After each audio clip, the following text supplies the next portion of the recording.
اسی لیے ہمارے پیارے پیغمبر صلی اللہ علیہ وسلم نے حکم فرمایا، نکاح کا ارادہ ہے، اگر لڑکا ہے وہ، لڑکی ہے وہ، جس سے شادی کرنی ہے پہلے اس کا ناپ تول کرو۔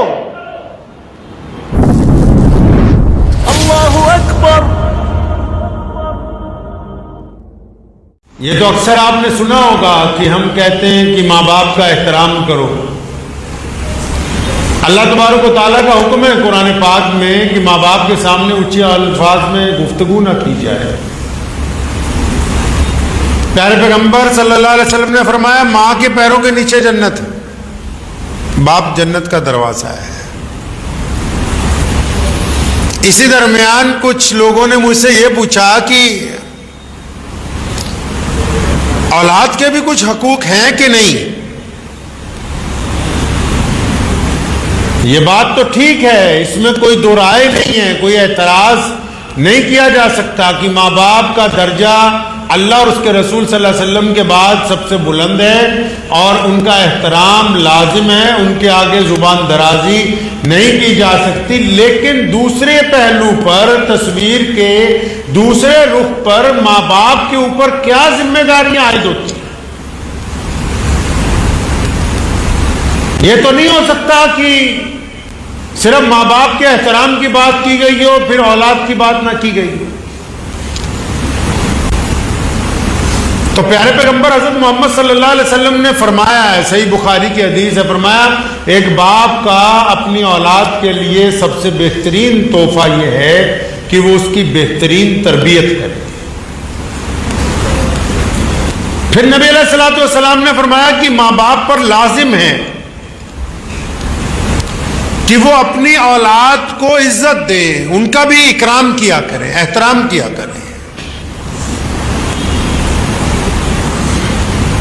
سیدنا عمر رضی اللہ تعالیٰ عنہ مسلمانوں کے خلیفہ تھے اور بڑے جاہ و جلال والے خلیفہ تھے۔ ایک دن ایک شخص آیا، اس نے آ کے حضرت عمر فاروق رضی اللہ تعالیٰ عنہ سے شکایت کی کہ یا امیر المومنین، میرا بیٹا میرا کہنا ہی نہیں مانتا۔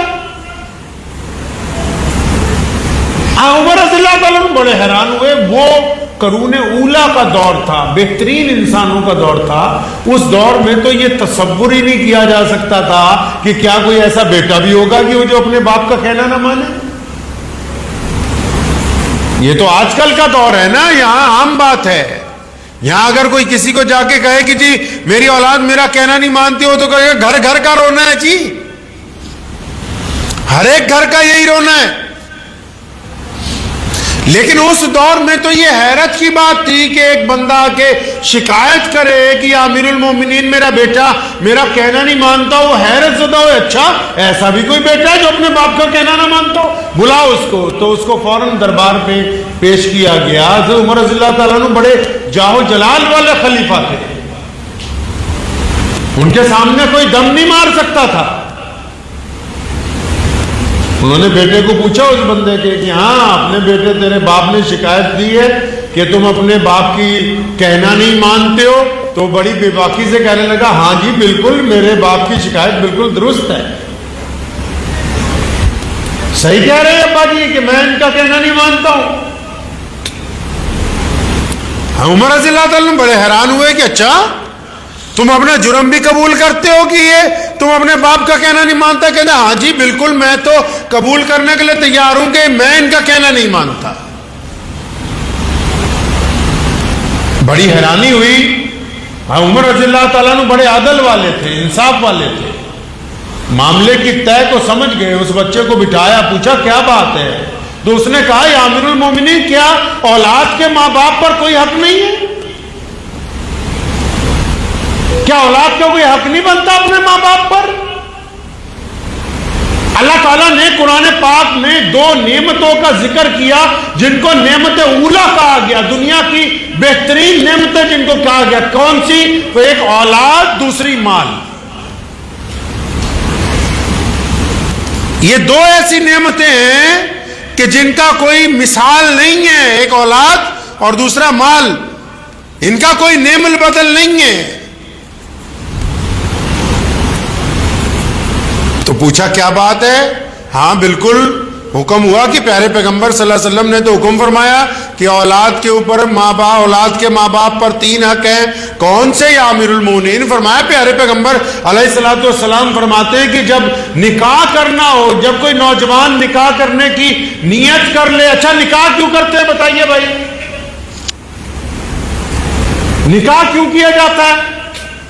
شادی کیوں ہوتی ہے؟ چاہے وہ کسی بھی دھرم کے ماننے والے ہوں، شادی کیوں ہوتی ہے جی؟ ملک میں تو عیاشی کے اڈے اب تو گلی کوچوں میں کھول دیے گئے ہوٹلوں کے نام کے اوپر. شادی کے بعد کیا ہو رہا ہے؟ جو ہوٹلوں میں 500 روپے دے کے کر رہے ہو وہی نہیں. یہ نکاح، یہ شادی، یہ منڈپ، یہ آپ کا آنند کارج، یہ جو کچھ بھی کر رہے ہو، یہ اتنا بڑا عمل. چچا کو بلاؤ، ماما کو بلاؤ، تایا کو بلاؤ، مولانا صاحب کو بلاؤ، سارے رشتہ داروں کو اکٹھا کرو. کیا بات ہے؟ ایک عورت اور مرد نے ملنا ہی تو ہے. یہ اتنا بڑا انتظام کیوں کر رہے ہو؟ پتہ لگا یہ نکاح اس لیے نہیں ہے کہ صرف ایک لڑکا لڑکی نے ملنا. نکاح اس لیے نہیں کہ 2 جسموں کا تعلق بنے گا. یہ نکاح اس لیے ہے کہ ان دونوں کو ماں باپ کا درجہ دینا ہے. ان کے ملن کے بعد اولاد پیدا ہونی ہے. انسانیت کا ایک نیا جیب دنیا کے اندر آنا ہے جو کہ دھرتی پر آ کے سماجک ویوستھا میں ایک اچھا انسان بنے گا. اگر نکاح صرف ایک عورت مرد کے ملنے کی بات ہوتی پھر تو وہ ایک ہوٹل کے اندر روزانہ ہو رہا ہے. نکاح اس مقدس رشتے کا نام ہے جو انسانیت کو پاکیزگی کے ساتھ آگے بڑھاتا ہے. اسی لیے ہمارے پیارے پیغمبر صلی اللہ علیہ وسلم نے حکم فرمایا نکاح کا ارادہ ہے، اگر لڑکا ہے وہ، لڑکی ہے وہ، جس سے شادی کرنی ہے پہلے اس کا ناپ تول کرو. کیوں؟ کیونکہ ایک اچھا باپ چاہیے بچوں کو. کیوں؟ ایک اچھی ماں چاہیے بچوں کو. یہ ناپ تول نہیں کہ دولت کیسی ہے، یہ ناپ تول کہ کردار کیسا ہے، پڑھا لکھا کیسا ہے، پیچھے اس کے محلے والے کیا کہتے ہیں، شرم و حیا کیسی ہے، عیاش تو نہیں، بدماش تو نہیں، چاہے وہ مرد ہو یا عورت ہو. نکاح سے پہلے پیارے پیغمبر نے حکم فرما دیا کہ آپ پر ذمہ داری بنتی ہے کیونکہ تمہیں اولاد عطا کرنی ہے نا اللہ نے. اس لیے جوڑے کے اوپر ہی حکم جاری کر دیا کہ جب جوڑا بنانے لگو آپس میں تو یہ طے کر لو کہ اچھے لوگوں کا جوڑ بن رہا ہے تاکہ آنے والی نسل کو ایک اچھے ماں باپ میسر ہو سکے. یہ پہلا حق ہے اولاد کا ماں باپ کے اوپر کہ ماں باپ اولاد کو تو نہیں پتا نا کون ہوں گے، لیکن ماں باپ کو پتا ہے کہ ہم کہاں شادی کرنے جا رہے ہیں، ہم کس سے رشتہ جوڑنے کے لیے جا رہے ہیں. جو باپ نکاح سے پہلے ہی گاڑی مانگ رہا ہو تو لعنت ہے ایسے باپ پر اور اس لڑکی والوں پر جو اپنی بیٹی ایک ایسے مرد کو دے رہے ہیں جس نے پہلے جہیز کے لیے منہ کھول رکھا ہے، جس نے پہلے ہی اپنے ہاتھ پھیلا رکھے ہیں خونی پنجے. وہ کیسا بہترین باپ ہوگا آپ اندازہ لگا لیجئے اس بات سے. جن کی بیٹیوں کی زبان دراز ہو، سر پر روپٹہ نہ ہو، آنکھوں میں حیا نہ ہو، وہ کیسی بہترین ماں بن سکتی ہے؟ یہ تو شادی سے پہلے طے ہونا تھا کہ ماں کیسی حیادار ہونی چاہیے، ماں کا کردار کیسا ہونا چاہیے، اس کا لب و لہجہ کیسا ہونا چاہیے، اس کی تعلیم کیسی ہونی چاہیے. کیونکہ آنے والی نسل کا یہ حق ہے کہ ان کو بہترین ماں باپ کی ضرورت. پھر پیارے پیغمبر علیہ الصلوۃ والسلام نے فرمایا کہ ماں باپ پر ذمہ داری بنتی ہے کہ وہ اپنے بچوں کا اچھا نام رکھیں. اس بندے نے کہا کہ امیر المومنین پہلے تو میری ماں باپ نے ایک فاحشہ عورت سے نکاح کیا، چلو کوئی بات نہیں، اس کے بعد جب میں پیدا ہوا میرا نام اس نے کیڑا رکھا. جبکہ نام کا اثر انسان کی زندگی پر ہوتا ہے. دل کی تختی پہ لکھ لیجئے بات، جب بچہ پیدا ہوتا ہے نبی علیہ السلام نے فرمایا خوبصورت نام رکھو، اچھا نام رکھو، بہترین نام رکھو. یہ نہیں ہو سکتا کہ پہلے آپ برا نام رکھ دیں اب 6 مہینے بعد کسی کے کہنے پہ پلٹ دیں. نہیں، جو پہلے دن نام رکھا گیا اسی کے اثر آپ کی زندگی کے اوپر مرتب ہوں گے. اس لیے یہ دوسرا حق ہے بچوں کا کہ بہترین کہنے جی میرا نام اس نے کیڑا رکھ دیا. اور فرمایا تیسرا حق یہ ہے اولاد کا ماں باپ پر کہ وہ اولاد کو اچھی تربیت دیں, اولاد کو اچھا پڑھائیں, اولاد کو اچھا کھلائیں, اولاد کی بہترین نظم رکھیں, اولاد کو اچھے اور برے کی تمیز سکھائیں. یعنی میرے باپ نے تو ساری زندگی کبھی مجھے پوچھا ہی نہیں, میں 19 سال کا ہو گیا ہوں, نہ اچھائی کی طرف نہ برائی کی طرف, نہ کبھی یہ کہا کہ مدرسے چلے جاؤ, اسکول چلے جاؤ, پڑھتے ہو نہیں پڑھتے ہو, صرف پیسہ صرف پیسہ. پیسے کے ساتھ تربیت نہیں خریدی جا سکتی ہے میاں صاحب.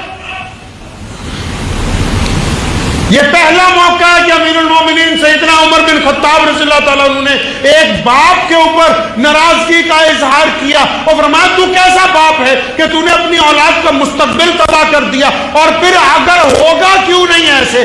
آج کل کے ماں باپ بھی دیکھیے, پیارے پیغمبر کہتے ہیں اولاد کو چھاتی سے لگا کے پالو. کب تک؟ جب تک اس کا دودھ نہ چھوٹ جائے. ہم نے کیا کیا, ایک ایک 2-2 سال کے بچے پلے ویل اسکولوں میں بھیجنے شروع کیے. جب بڑے ہوئے تو ڈے بورڈنگ میں شروع کیے, جب اس سے بڑے ہوئے تو ہاسٹل میں ڈالے, جب اس سے بڑے ہوئے تو یونیورسٹی بھیج دیے.